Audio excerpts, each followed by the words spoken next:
नमस्कार मित्रांनो, TRC मराठीमध्ये तुमचं सर्वांचं स्वागत. तर मित्रांनो, उंच माझा झोका, जुळून येते रेशीमगाठ या मालिकांमधून अभिनेत्री शर्मिष्ठा राऊत घराघरात लोकप्रिय झाली. तिचा चाहता वर्ग मोठ्या प्रमाणात आहे. गेल्या काही वर्षात शर्मिष्ठाने निर्माती म्हणून मनोरंजन विश्वात स्वतःची वेगळी ओळख निर्माण केली आहे. तुला शिकवीन चांगलेच धडा, नवरी मिळे हिटलरला अशा लोकप्रिय मालिकांची निर्माती म्हणून ती ओळखली जाते.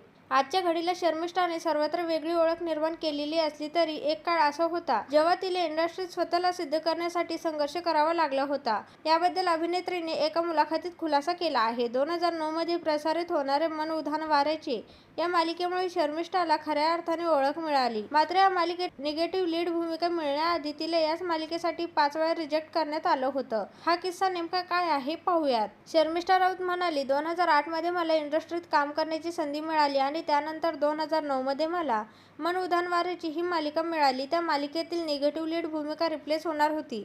मला अभिजित केळकरने सांगितलं होतं की तू तिथे जा आणि ऑडिशन दे. मी तेव्हा त्याला बोलले की अरे, मन उधाण वाऱ्याच्या या मालिकेतील छोट्या भूमिकांसाठी मी 5 वेळा ऑडिशन दिले आहेत आणि रिजेक्ट झाले आहे. माझं असं झालं, छोट्या मोठ्या भूमिकांसाठी मी 5 वेळा रिजेक्ट झाले, तर निगेटिव्ह लीडसाठी कसं सिलेक्शन होईल? तर तो माझ्या मागेच लागला होता. त्याने खूप पाठपुरावा केला.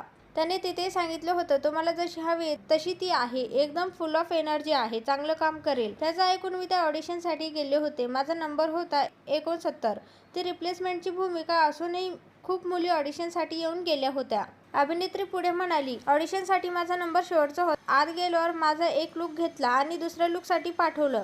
संध्याकाळी 7-7:30ची वेळ होती. मला ते हेअर ड्रेसर बोलले होते की तुला दुसरा लुक पण सांगितलंय, म्हणजे तुझी कदाचित त्या भूमिकेसाठी निवड झाली. मी विचार केला, अरे 5 छोट्या मोठ्या भूमिकांसाठी रिजेक्ट झाले, तर निगेटिव्ह लीड कशी मिळेल? मला तेव्हा महेश कोठारे सर भेटले. त्यांची निर्माती म्हणून मन उधाण वाऱ्याची ही पहिली मालिका होती. त्यांना ऑडिशनमध्ये माझं काम आवडलं होतं. महेश सरांना मी सगळी कल्पना दिली, 5 वेळा रिजेक्ट झाले वगैरे हे सुद्धा सांगितलं होतं, कारण मला वाटलंच नव्हतं की मी सिलेक्ट होईन. मला 2 दिवसांनी फोन आला की तुमची निवड झाली आणि आधी वेगवेगळ्या भूमिकांसाठी रिजेक्ट झाल्यावर मला थेट निगेटिव्ह लीडची भूमिका मिळाली. असं सगळं नशीब बदललं, असं शर्मिष्ठाने सांगितलं आहे.